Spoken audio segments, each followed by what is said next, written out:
आप देख रहे हैं आरवी एक्सप्रेस 24 और मैं हूं आपके साथ विदिशा। अपनी आसपास की हर खबर से अपडेट रहने के लिए हमारे चैनल आरवी एक्सप्रेस 24 को लाइक करें और सब्सक्राइब करें। कांग्रेस प्रवक्ता संगीता शर्मा का भाजपा पर पलटवार। कहा कि राहुल गांधी की भारत जोड़ो यात्रा पर कांग्रेस का कहना है कि बीजेपी के मंत्री राहुल गांधी की भारत जोड़ो यात्रा से भाजपा बौखला गई है। राहुल गांधी की जो यात्रा है, किस तरह से उनको जन समर्थन मिल रहा है और लोग उनसे जुड़ रहे हैं। भारत जोड़ो जो यात्रा है, देश और प्रदेश के लोगों को जोड़ने का काम कर रही है।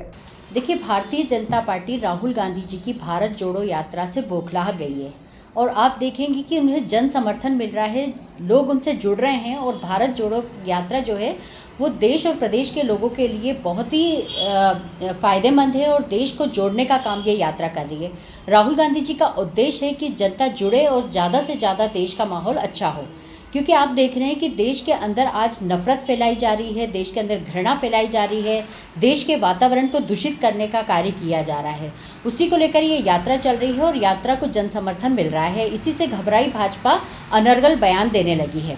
अब बात करें, हम समान नागरिक संहिता की बात कर रही है भारतीय जनता पार्टी, तो मैं इनसे पूछना चाहती हूँ कि जब 2019 में भारतीय जनता पार्टी ने अपने मैनिफेस्टो में लिखा था कि हम इसे लागू करेंगे, परंतु आज जब 2023 आने वाला है तब तक भी इन्होंने इस पर कोई चर्चा नहीं की। एक साल पहले गुजरात चुनाव शुरू होने वाले थे, तब गुजरात में इसकी चर्चा शुरू कर दी गई कि हम यूसीसी लेकर आएंगे।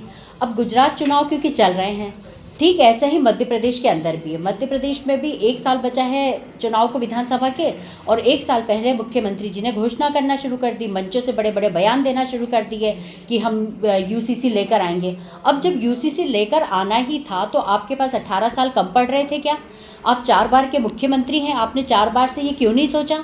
आज प्रदेश की जनता को बरगलाने के लिए आप यूसीसी की बात कर रहे हैं, क्योंकि भारतीय जनता पार्टी अब भारतीय जनता पार्टी नहीं रह गई है। भारतीय जनता पार्टी भारतीय चुनाव पार्टी बनकर रह गई है। ये अपना एजेंडा फिक्स करते हैं, अपने एजेंडे के तहत ये लोग कार्य करते हैं और साथ ही साथ मध्य प्रदेश की ये हालत कर दिए हैं कि अब यूसीसी लाकर प्रदेश के बेरोजगारों को धोखा देने का काम कर रहे हैं। महंगाई बढ़ रही, उस पर ध्यान नहीं दे रहे, कानून व्यवस्था खराब हो रही, उस पर ध्यान नहीं दे रहे हैं। आप अपराध सबसे ज़्यादा मध्य प्रदेश में बढ़ रहे हैं, उस पर ध्यान नहीं दे रहे हैं। प्रदेश की बेटियों की अस्मिता लूटी जा रही है, उस पर ध्यान नहीं दे रहे हैं और यूसीसी लाकर जनता का ध्यान भटकाने का काम कर रहे हैं। यदि आप इतने ही गंभीर थे तो आप 18 सालों से क्या कर रहे थे? आप 8 सालों से क्या कर रहे थे? अब आप इसको लाकर जनता का ध्यान भटकाना चाहते हैं कि अब बेरोजगार युवा आपसे रोजगार ना मांगे, महिलाएं आपसे महंगाई कम करने का ना कहें। तो ये स्थिति आपने निर्मित कर दी है। कांग्रेस पार्टी इसका विरोध नहीं करती है। कांग्रेस पार्टी चाहती है कि समान नागरिक संहिता होना चाहिए, संविधान भी यही कहता है और संविधान में समय समय पर बदलाव भी हुआ है। आपको राज्यसभा में, लोकसभा में इस पर चर्चा करना चाहिए। चुनाव के वक्त ही आपको क्यों याद आता है? प्रश्न हमारा यही है।